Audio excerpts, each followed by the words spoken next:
Sa configuration le rend curieux. 2 caissons harmoniques, un soufflet, et puis un son produit par un mouvement qui s'apparente plus pour moi à un acte de prestidigitation qu'à une simple exécution. Pourtant, le dire ainsi reste imprécis, parce que si l'on parle de prestidigitation, cela implique forcément qu'il y a un secret susceptible d'être révélé. Non. La représentation que je préfère ne part pas strictement de là, mais vient de quelque chose de plus ancien qui donne tout son sens à son côté curieux, le mystère.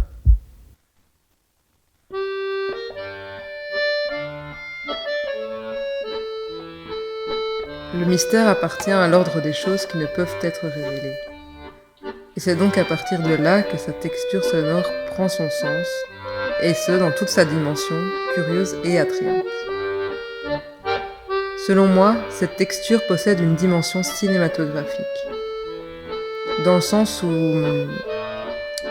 elle semble nous donner l'opportunité d'intégrer de la fiction dans le réel, et ce, dès qu'elle se déploie.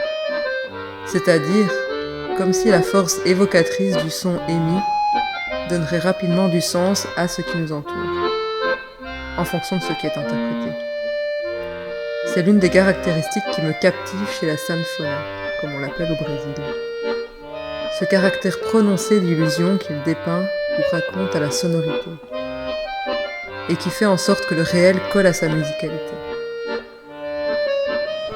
Le plus intéressant est que cela nous permet de penser au curieux, non plus comme ce qui pousse à la connaissance, mais bien à son origine latine.